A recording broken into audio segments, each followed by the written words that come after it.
अस्सलाम वालेकुम मेरे प्यारे बहन भाई, उम्मीद करते हैं आप लोग सब खैरियत से होंगे। जहाँ रहें खुश रहें, हंसते रहें, मुस्कुराते रहें। हम लोग भी अल्लाह ताला के शुक्र से, अल्लाह की रहमत से ठीक ठाक हैं। खुशियाँ बांटते रहें क्योंकि खुशियाँ बांटने से बढ़ती हैं। मेरा आज का जो टॉपिक है, मेरा आज का जो व्लॉग है वो जन्नत फ़ातिमा के नाम है।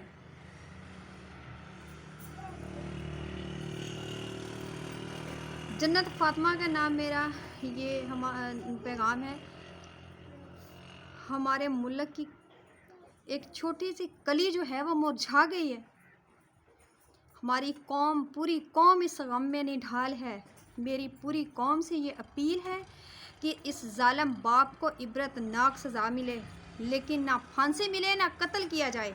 इसको ऐसी सज़ा मिले कि ये ना मर सके ना जी सके। ये मौत भी मांगे तो इसे मौत भी ना आए। इसको कैद करके रखो और इसका फ़ैसला अल्लाह पे छोड़ दो। अल्लाह इसका ऐसा फ़ैसला करेगा कि पूरी दुनिया देखेगी, क्योंकि ये मकाफ़ाते अमल है। जो करोगे उसकी सज़ा भी आप लोगों को ज़रूर मिलेगी। सारी ज़िंदगी जो है इंसान का एक जैसा ही नहीं रहता। फिर मैं कहती हूँ कि ये इंसान फिर अपने मुंह से मौत मांगेगा। ये अपने मुंह से कहेगा कि मुझे मौत दो, लेकिन इसको मौत नहीं आएगी। ये तड़प तड़प कर और सिसक सिसक कर मरेगा।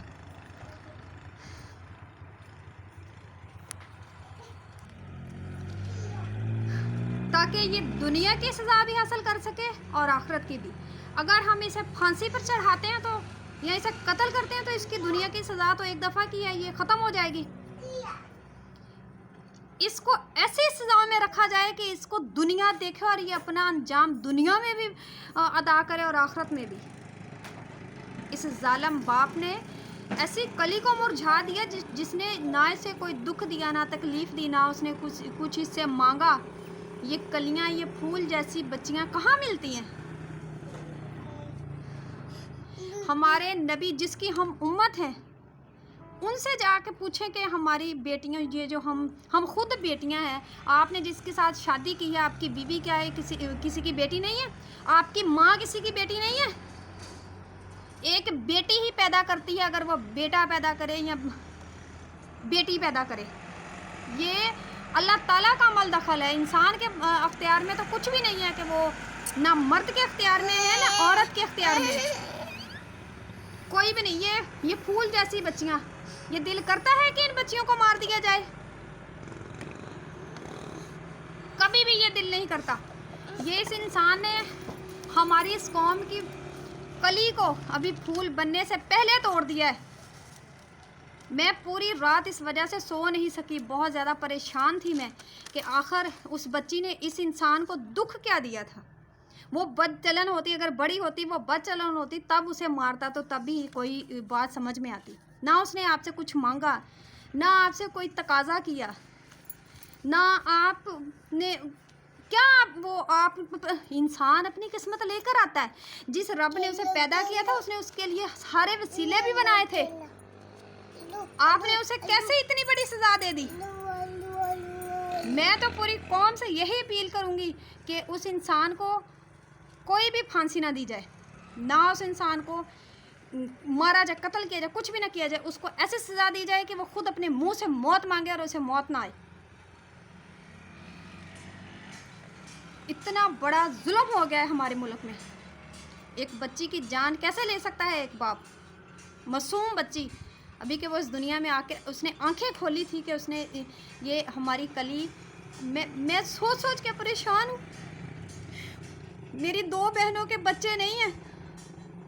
मेरी एक बहन की इस वजह से डिवोर्स हो गई कि उसके बच्चे नहीं हैं। बच्चों की वजह से घर उजड़ जाते हैं, तबाहियाँ मच जाती हैं। और इस इंसान ने रहमत को घर में रहमत को घर में जहमत बना दिया। खुशियों की जगह पे इसने मातम बिछा दिया। आपके घर में तो खुशियाँ आई थी, इसने मातम बिछा दिया। जी बेटा, ये मेरी एक बेटी है और मैं इसे फूलों की तरह रखती हूँ, हर इसकी ख्वाहिश पूरी करती हूँ। मैं कहती हूँ कि मैं अच्छा पहनूँ या ना पहनूँ, इसको इतना अच्छा दूँ कि मेरी बेटी ना जाने पता नहीं आने वाला नसीब कैसा हो, लेकिन यहाँ माँ बाप के घर में इसको कोई तकलीफ़ ना हो, ये इसे किसी किस्म की कोई कमी ना हो। अपने आप को मार कर बच्चों का ख्याल रखा जाता है। माँ बनना या माँ बाप बनना ये आसान है, माँ बाप की जिम्मेदारी को निभाना बहुत मुश्किल है। आपने तो कुछ भी नहीं किया, आपको तो शर्म आनी चाहिए ऐसे काम करते हुए। ऐसा क्यों किया? यही सवाल बार बार उठता है कि ऐसा क्यों किया। अगर बेटा या बेटी, ये बाप मतलब मर्द की किस्मत से औलाद होती है, ये मर्द का नसीब होता है, औरत का इसमें कोई अमल दखल नहीं है। ना आप ही का अमल दखल है कि आपने बेटा बनाना है या बेटी बनानी है। मुझे कहते हुए भी शर्म आ रही है।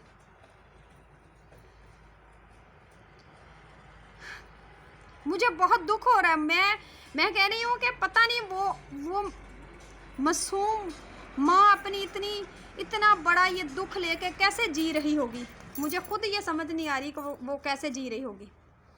वो हमारी बहन है, हमारी बहनों जैसी है।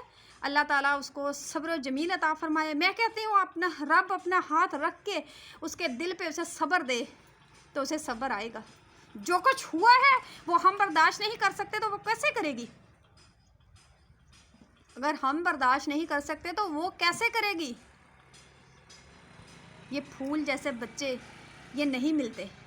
हमारी नबी ने पूरी ये अपनी कौम के लिए, अपनी ये अपने बंदों के लिए पूरी रात सजदों में जाके रो रो के ये दुआएं की थी कि मेरी उम्मत बाद में ये कारनामे करे।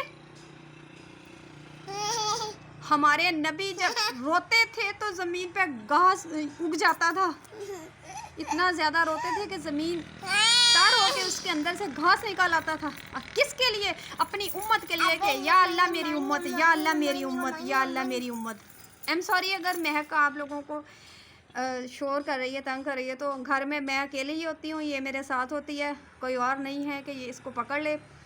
तो बस मैं तो कहती हूँ कि अल्लाह ताला इन मासूम बच्चियों का नसीब अच्छा करे, अल्लाह ताला इन मासूम बच्चियों की किस्मत अच्छी करे। अल्लाह ताला कभी भी किसी की माँ को इतना बड़ा दुख ना दे जितना जन्नत फातिमा की माँ को मिला है। अल्लाह ताला उसको सब्र जमील अता फरमाए और इंशाल्लाह जो करता है वो इसी दुनिया में अपना सज़ा निभा के जाता है।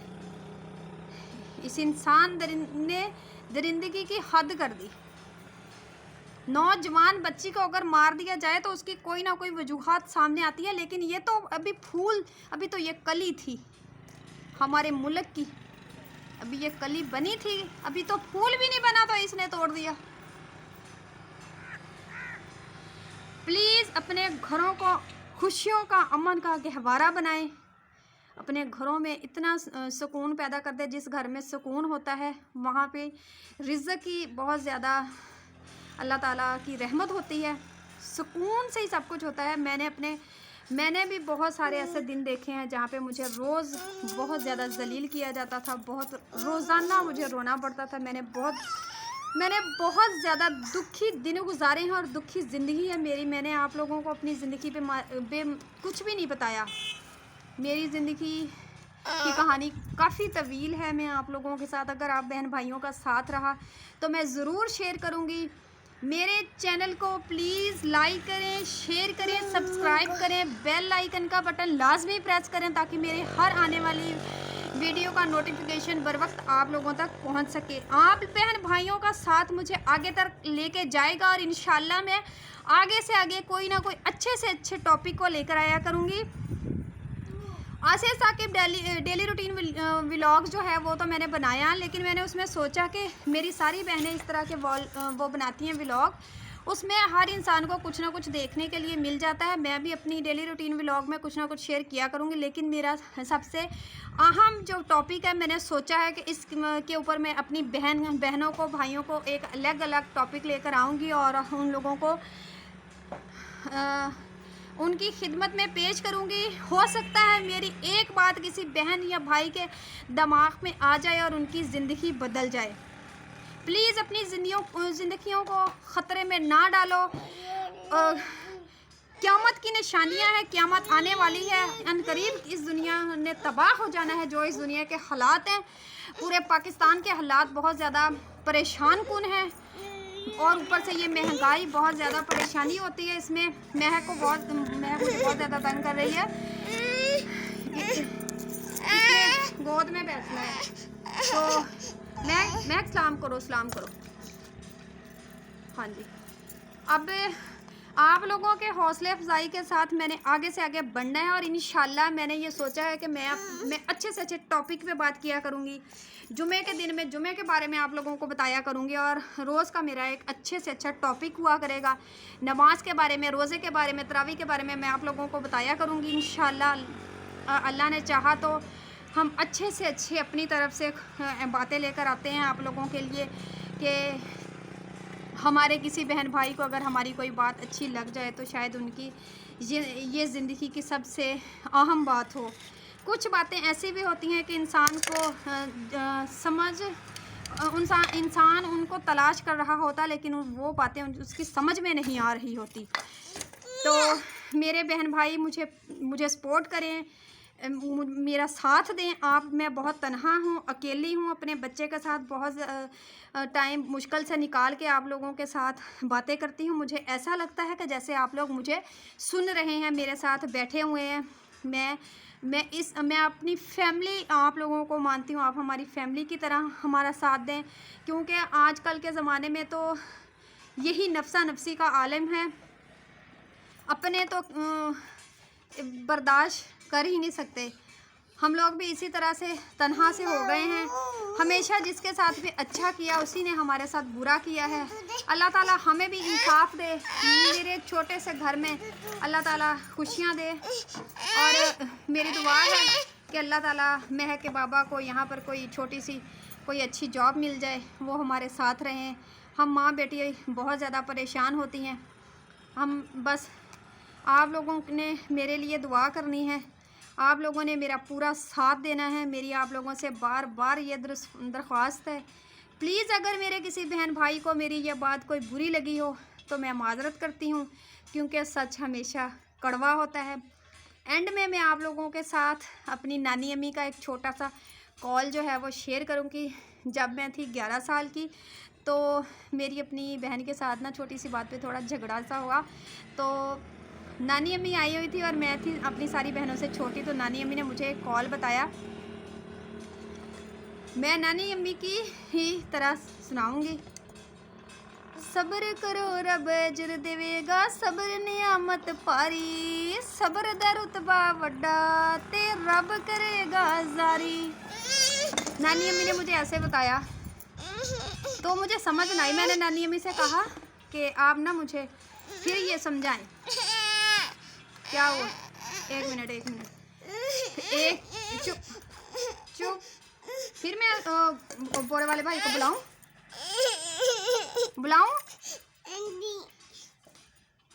ये बच्ची ने मेरे ख्याल में ये व्लॉग छोटा सा कॉल सुनने नहीं दिया होगा। ये मेरी नानी अम्मी का कॉल है।